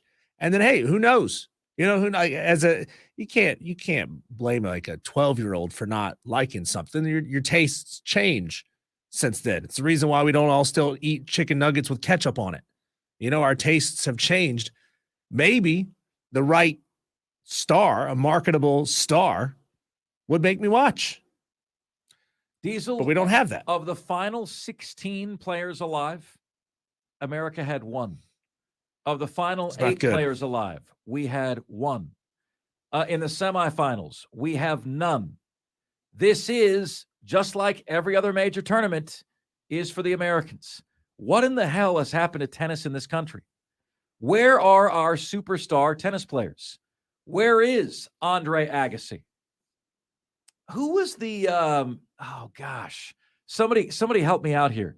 Who was the American that had red hair and wore a white hat and was very fair skinned, as all red haired people are, but he had a white hat and red hair, and he was really freaking good in the Pete Sampras era. And I can't remember what his name is right now. But where is that guy? Where is Jimmy Connors and John McEnroe and Jimmy and Pete Sampras? Jim Courier? Jim Courier. That's it. Thank you, Shadow of Death Valley. Yeah, where the hell is Jim Courier? The hell is he? You know, like what's happened to these guys? And again, you know, like we used to be producing these great tennis players. Where are they now? All right, my friends. We've got, was it Chang? That's right. Chang was great. Jim Courier, great. What happened to all these guys? What we used to be great at producing unbelievable male tennis players. We have not won a major. We have not had the number one tennis player in 20 years. Well, we also afterthought. We also don't have high school programs, at least not in the Southeast, that are pushing tennis really at all. For athletics. Now, obviously, there are tennis teams, but like, do you remember in high school, in middle school and high school, when you would be exposed to all the different sports in PE class and gym class, and they would like line you up, and then you would take one whack at the tennis ball, then you would go to the back of the line, and then they would go around and around and around. You come up, you take one whack at the tennis ball, and you go sit down. Like, there's no wonder those sports don't take off with kids. There's no imagination with how we're getting young athletes and aspiring athletes into it. I mean, you would think that you could inspire kids to want to pursue tennis by saying, you could be a massive marketable star. Right. Look at all these big stars and the amounts of money that they've made and the endorsements that they've gotten over their careers for American men's tennis. You could be that star. But we don't do that. It's the question, folks, that doesn't seem to have the answer. Like, what has happened to men's tennis in America? Were our systems previously better than they are now? Like, why have we just taken a dive? This year's Wimbledon is no different than any other year's Wimbledon. Oh, no, we suck again. The top 5 at 5 is coming your way next here on Offsides. The DA Show, mornings at 6. The Rob Brown Show at 9.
What's good, my friends? Great to have you guys with us here on Offsides. Mark, Ryan, and Diesel. We are the Fan Upstate, rolling on until 7 o'clock p.m.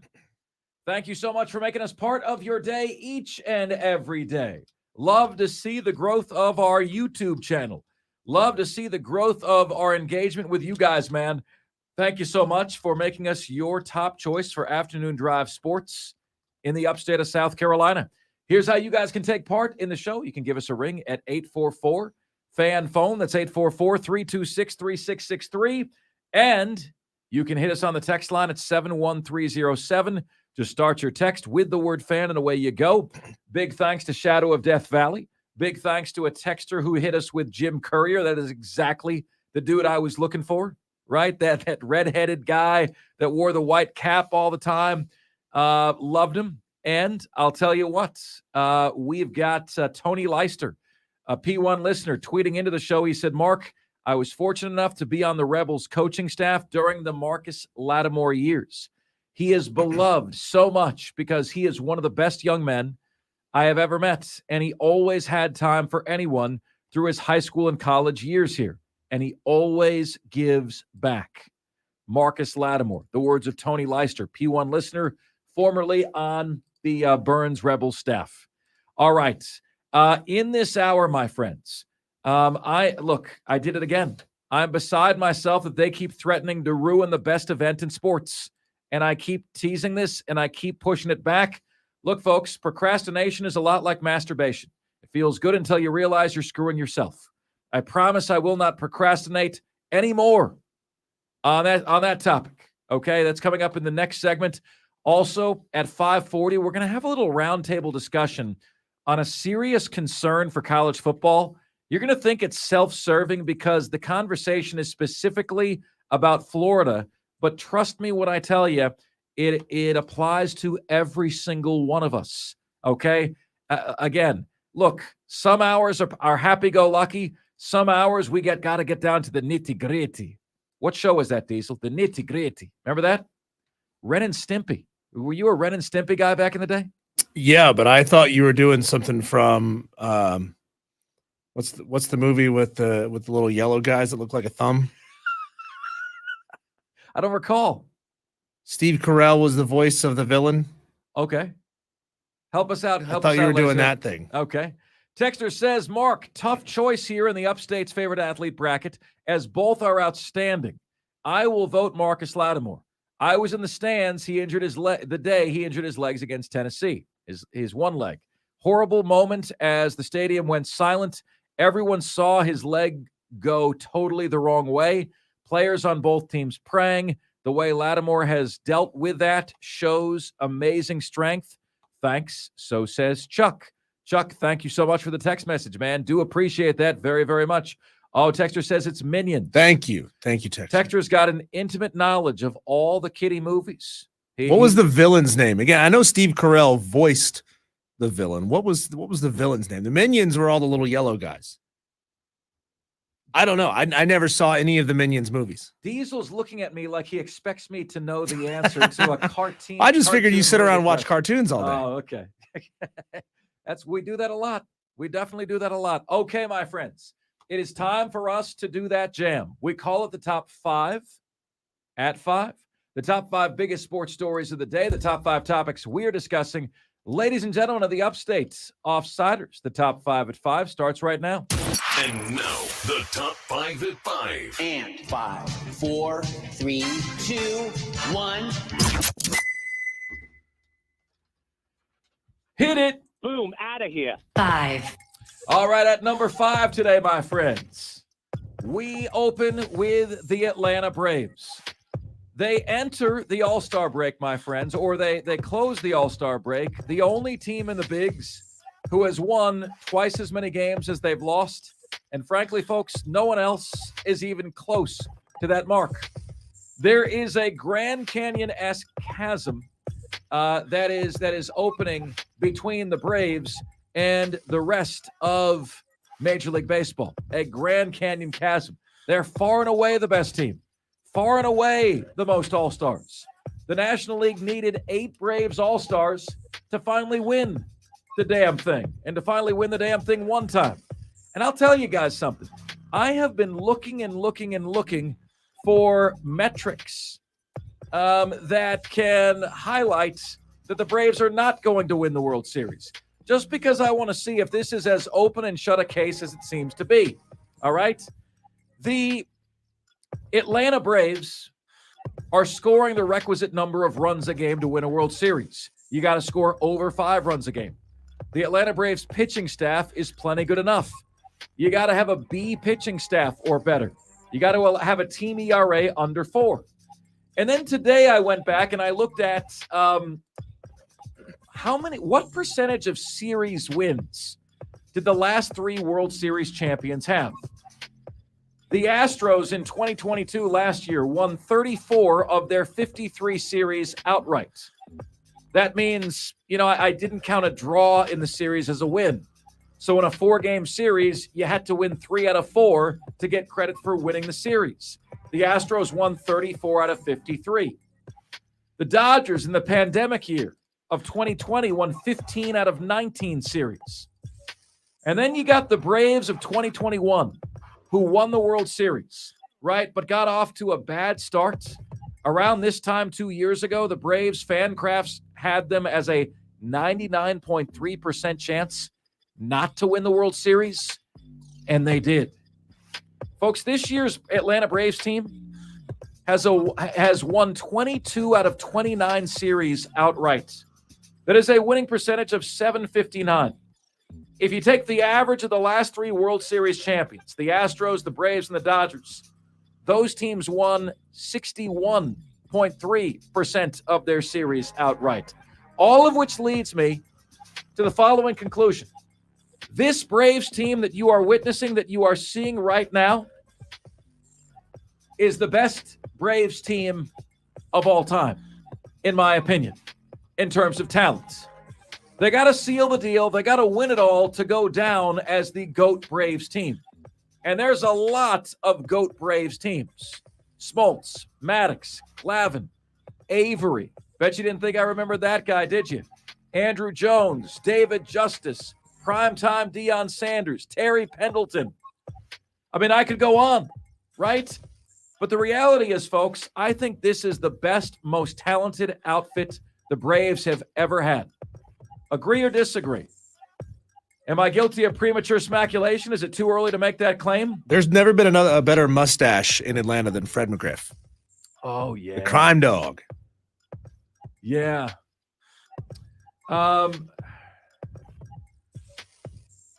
Okay. So I think this is the best Braves team of all time. What say you guys about that? Next up. 4. At number 4, the Gold Cup. Yesterday on the show, it's not often, folks, that I come out with a bold prediction that is so far and away off of what people are saying. Okay, like yesterday, the odds that Panama would beat the U.S. were plus 450. What does that mean? That means that if you bet $100 on Panama to win the game, you win $450. That's how massive a favorite the U.S. was. And yesterday on the show, I had a different feeling. Here is a clip from yesterday's Top 5 at 5. I'm about to be very, very un-American, and I think we get a wake-up call tonight, and I think we lose 2-0 to the Panamanians, who have looked like the best team in this tournament. Well, they didn't lose 2-0, okay? They lost in penalty kicks to Panama. But Panama was way too organized for us, way too dangerous for us, and way too ready for us. Playing our B team. It is the height of arrogance to think we can win these tournaments now, sending our B team.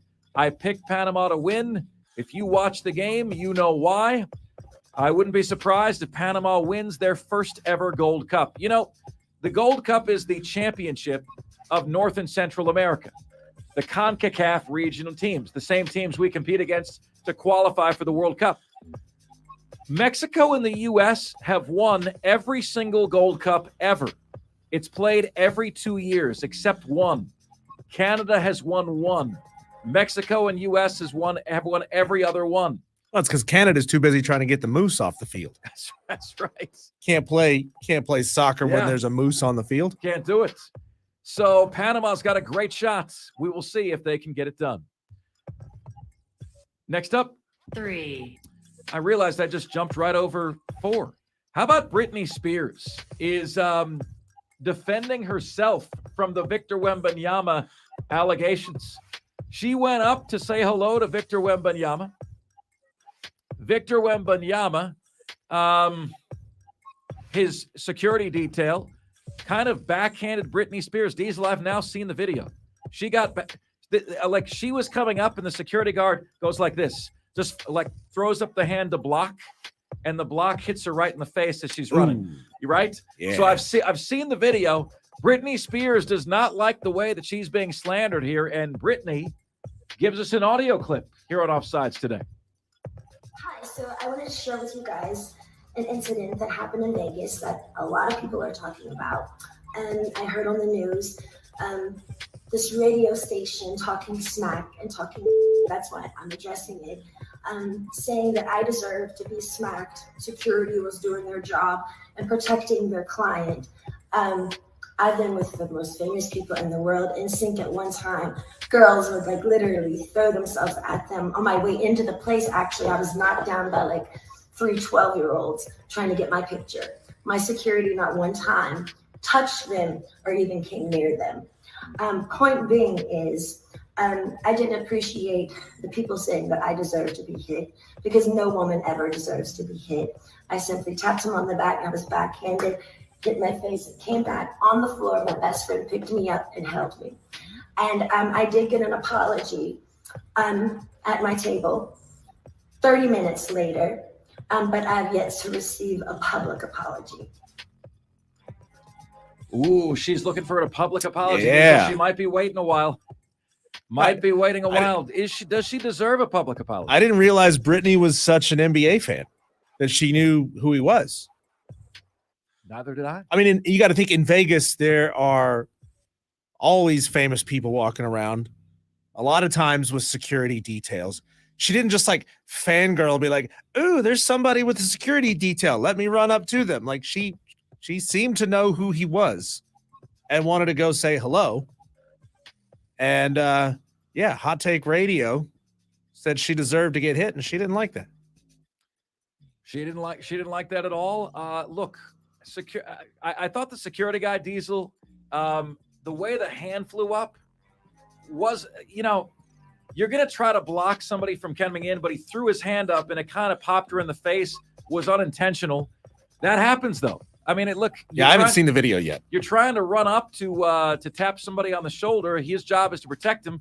He's going to throw the hand up. In that split second, it could have been Madonna running up to Victor Wembanyama, and they might not have realized who it was in that split second. So again, I haven't seen the video, but you're right. If it is the way you describe it, hand goes up, accidentally catches her in the face. It's an accident, and you publicly apologize for it. It's not really a big deal to apologize for it, and kind of set the record straight publicly and say, hey, I had a security detail. He saw somebody rushing up from out of his peripheral vision, didn't realize who it was. He went to block this person because that's his job, to keep people away from me, Victor.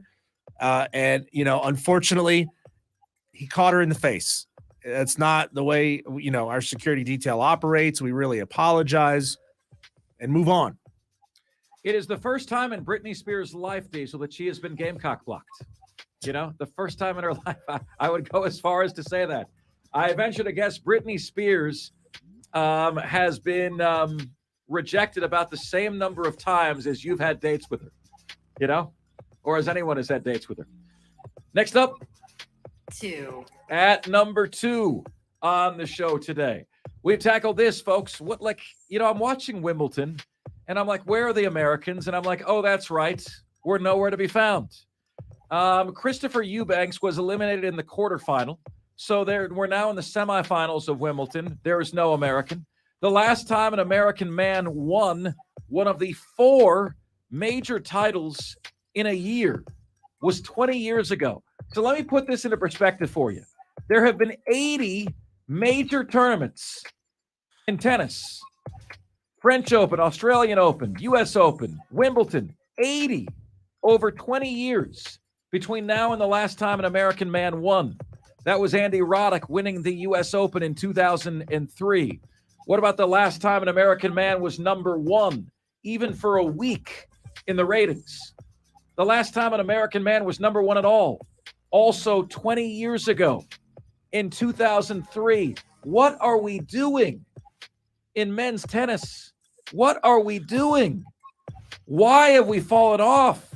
Where are the Jim Couriers and the Jimmy Connors and the John McEnroes and the Pete Samprases and the Changs of the world? Where are they? They were super fun to watch. What the hell happened? Right? I don't get it. But it's why men's tennis has fallen on hard times in this country. It's why it's lost a boat ton of popularity, because we're elitists when it comes to sports. We're all nationalist elitists. We only like what we're great at. Trey, not from Kentucky, says Madonna is a bad example because she's unrecognizable. That's true. She looks weird. I haven't seen her Madonna in years. What'd she do? Madonna, she got a whole bunch of plastic surgery done. Ugh. She kind of looks like a watermelon. Like her face is really puffy and just like stretched so that all the skin is tight, and it just looks weird. No, Madonna, what did you do? You're no longer May from A League of Their Own. What happened? All the way, May. What happened all the way, May? And finally, 1. it is one of 3 remaining matchups we have in our Upstate's favorite athlete bracket right now, and it is up for your voting today. Yesterday, Deebo Samuel beat George Webster to move on to the Elite Eight. And today, my friends, we've got a fascinating matchup for you. All right. It is out of what region, Diesel? It is, I believe, out of the... This is out of the GOATS region. Out of the GOATS region. The winner will take on the winner of Stanley Morgan and Jim Rice. There you go. Marcus Lattimore against Sam Weich. Marcus Lattimore, Burns High School, hails from Duncan.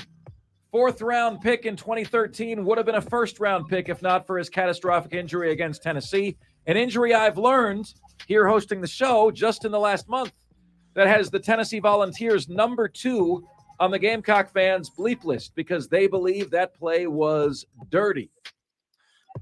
Marcus Lattimore, 2nd-team All-American in 2010, 1st-team All-SEC in 2010, had 1 season at South Carolina of 1,200 yards. Sam Weich, born here, died here, played for Furman, head coach in the NFL of the Cincinnati Bengals, and went to the Super Bowl as a head coach, won a Super Bowl as an assistant coach.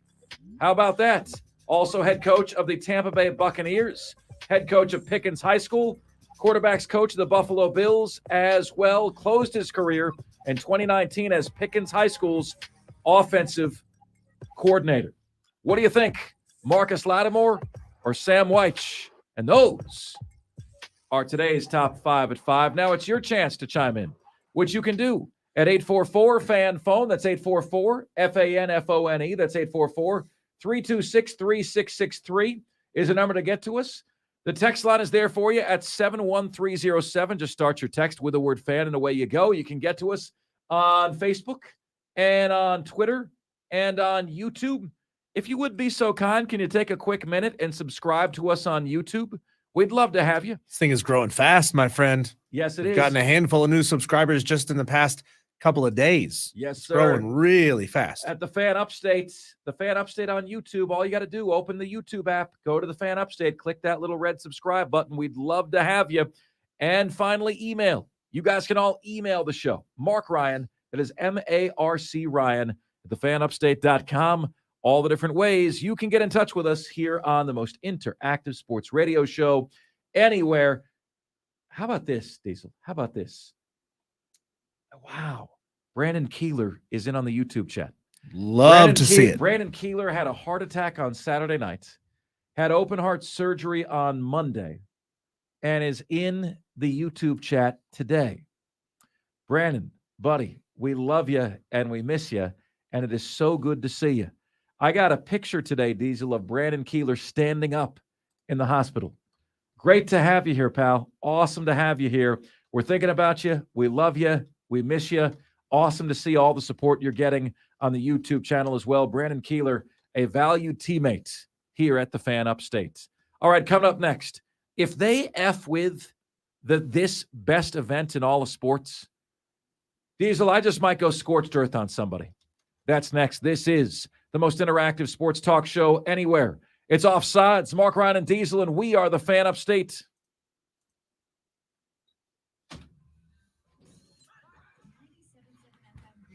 YouTube stream. It's been a blast. Thank you guys so much. Brandon, it's obviously amazing. God, it's amazing to see you jump into the chat already. Love that you were able to jump in here and spread your story and your recovery with everybody. This is what a treat, man, to have this at the end of the show. Absolutely, Brandon. So good to see you, buddy. So good to see you. We're pulling for you, man. Absolutely pulling for you. And what an inspirational story we got with you. All right. So glad that your prognosis is good, man. And we're pulling for you. We're thinking about you all the time, man. Multiple times every single day. And we can't wait to see you back here. I know there's a long road ahead, buddy. But man, you know, they say that every time there's a trial or tribulation, it offers an opportunity, right?